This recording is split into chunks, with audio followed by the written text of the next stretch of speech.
really about breaking up. So this is a very, very simple one. For the city, you know, we wanted it to be a very, very kind of simple thing, but part of the proportion and about getting that, we've got a kind of, you know, level of fitness, and we've got studios, we've got soft play on the right hand side, some health and fitness, and there's an equivalent of that end cap that looks out onto the athletics area. So when we get up, we'll see that kind of window. Not everyone can when the Derby opportunity for him, and also being paid then makes it Derby as well, so it feels like a local product for them too.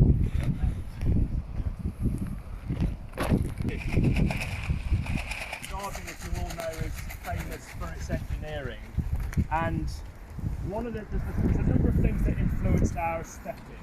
The main wet box, and you can see how this has now come through and extruded, so this slightly gold, it's got a kind of gold grey tint, so dependent upon the light it changes, and we wanted to get this feeling of a kind of slick, almost like a fish. You know how a fish's scales almost change colour? So we're engineering, and we just liked the idea that the kind of mesh covered up, there was just two materials, this kind of more slick two-tone cladding for the wet box, and then mesh covering everything else. So it's covering glazing, it's covering louvers, it's covering cladding, but that was that kind of engineering bit. And then having set that as a strategy, we didn't want just traditional blingy, greeny, bluey, naff flumes. So we've gone for this, you know, this is something Adam kind of was working through. We wanted this engineered, almost like the exhausts of a kind of a really flashy V8 thing. And so we just, we wanted this kind of silvery grey effect to those flumes, which we think is just part of what the building is about. But you still get, you can see these colourful flecks. So when you actually eventually go down on the inside, the experience is kind of colours as you go through. There's light and stuff. So those are light rings. Yeah, those are down the day as you go through this dark to you'll get these flashes of colour and light. It's yes, it's engineering, yes, it's silver, but when you're actually riding on the film, that's part of the story. Not tonight, next time. That's the same system. We wanted that kind of consistency. Like you've got these two pipes, and then you plug on a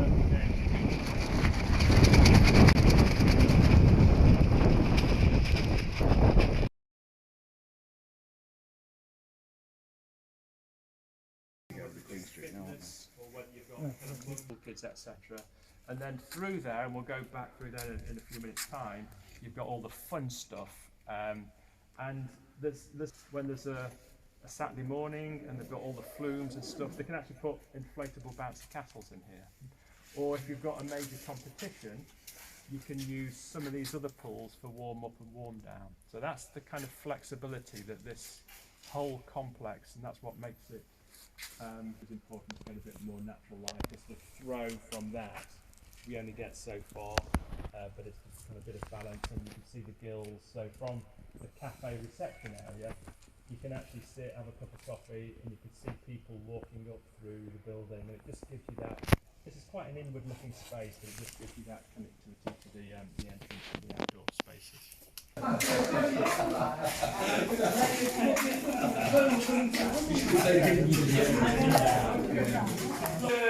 Sort of a third window, the other end of the kind of the dry spine that we talked about. And it's great that the athletics club are actually out tonight, because this is such a fun. I don't know how you're really going to use this, Claire, but it's such a good view from here in terms of, you know, that kind of perspective, both looking at what's going on, you know, that whole thing about connecting activity. You've got the wet, but you've got the links to the dry, but also looking back into here when this is lit up at night. I think it's going to look, you know, I think that's going to be the best shot almost of the building looking back. But yeah, this is a series of kind of fitness spaces in terms of this kind of end of the building.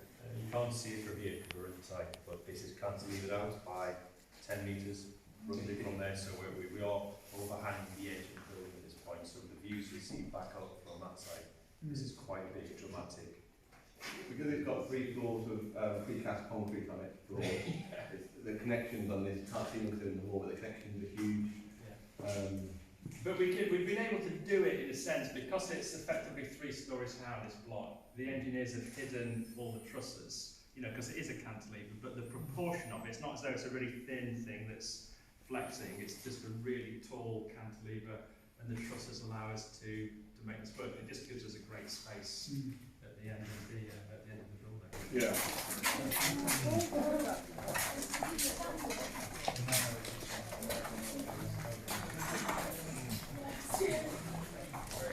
I think so. I was going to stop off and wait here to get it, but I ran out of time.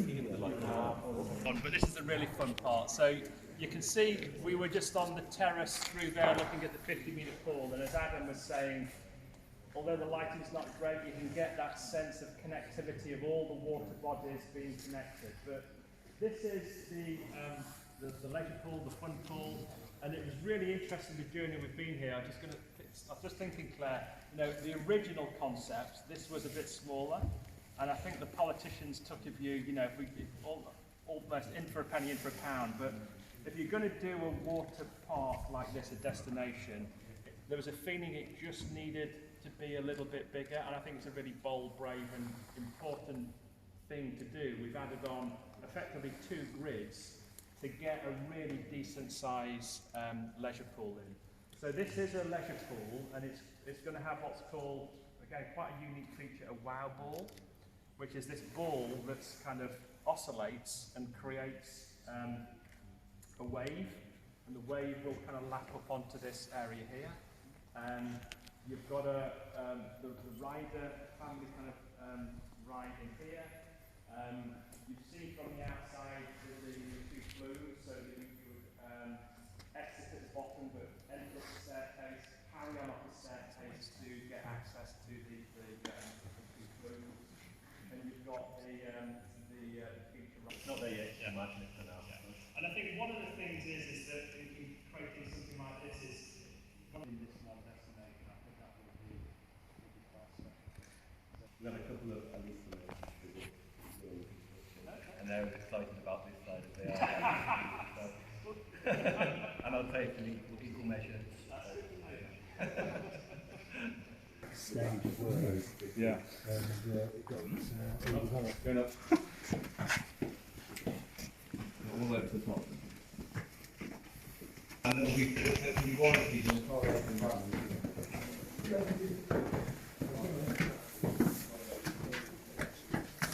You can imagine a little kid getting more and more nervous as they're coming up these stairs, knowing that what goes up must come down. Absolutely. Yeah, it's a C4. Mirroring's normally C5, and this is To be C4. frank, there's not, on a day like today, not a great deal to see, but when this is up and running, and this is effectively a queuing area to get ready to go down the flue, so this is your kind of pre-adrenaline spike before you kind of get all that cycle. So you can get glimpses out when the sun is out and the natural light is working, so we just thought it was important to kind of architecturally pull the whole of it sort of this block together. It's the anticipation of seeing the fluid just up down there and wondering the material next up, and it's just all part of that excitement building. Cool. Correct me, 150 station gym in here. You can have everything from a weight zone to functional fitness rigs for all your CrossFit style stuff. Then we're going to have treadmills against that window here, so I've views out over the park and the entrance. You've got these that way looking into the tree, really nice connection outwards. And then as you go down the corridor, you've got 2 block of changing rooms in the middle, and then through in the multi-fitness room overlooking the track, there's there's a studio directly above that with even higher views looking over the track, which will be used for various classes. There's a sort of black box, almost spin studio, could be used for studio, and a third studio as well, again, just on the other side of there. So there's going to be a lot of stuff going on this floor. Fitness and health orientated, and then there's a lift that takes people down to the spa area, so you've got the full membership area that can link and lock into the health and fitness offer as well. So it has that connectivity that was really well thought through the design time to create that membership feel that this is, you know, you have to walk all the way through to different parts of the venue once you're down here. And, you know, part of the experience is being a member, you know, and being looked after as one. On this at the beginning, but just to give a bit of an explanation of a bit of the process. So we're at Moorways, just south of the city centre. We've been working with, just to introduce Claire Davenport, she's our client. She's the most, kind of the most important person here, really. In terms of the journey that we've been on, you know, this has probably been about 7 or 8 years, if not longer, with your leisure strategy, which kind of really kicked off with the arena project, which I think if some of you have been on an earlier presentation, so the arena's been open since what, 2015 now. So again, this is really the kind of the next, so 2 major projects, dry sport, the arena. This is the kind of the wet that's replacing the existing Moorways and Queens on this site. So 2 major projects for Derby. And then in terms of this site, in terms of the brief, clearly with the 50-metre pool, learner pool, leisure, fitness, studio, spa, etc. You've seen most of that. We did a strategy early days about where best locate the building on the site, but also potentially some other opportunities in the future that may or may not happen, but other opportunities for, you know, really creating this a kind of destination. I mentioned really the strategy that we developed. We wanted to keep this kind of simple but elegant architectural feel. So you've got the 50-metre pool, the leisure pool, the teaching and the support, and then we wanted this dry box, which is what we're in. And then the next big move that we put together was to create this, kind of just stack them one on top of the other. So, you know, the key 4 components that we're looking at, you know, back towards the city, the athletics, which is a great evening to see it on, Elmwood, and then the park over the way there. And then these feature windows, we've got, you know, particularly Jonathan, in terms of the detinning of those. We felt it was quite important to get the kind of proportions of the glazing and what we've called these end caps as part of the architectural device. So creating these kind of these quadripartite views across the city. So this was one of the earlier concepts that we came up with, and the kind of the sense of the, you know, we had a scheme initially which was like the scales of a fish, that we liked, the idea of kind of speed and movement through water, and then the mesh, which was about the engineering, and then in section, as you've seen. But this probably kind of makes it a bit clearer. So on the far side, you've got the deeper water in this part of the 50-metre pool. You can see more clearly from here, where's Wilhelm, is he still here?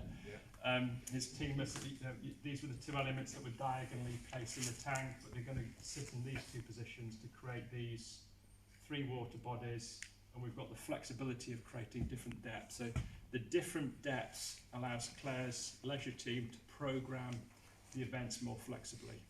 So depth is important.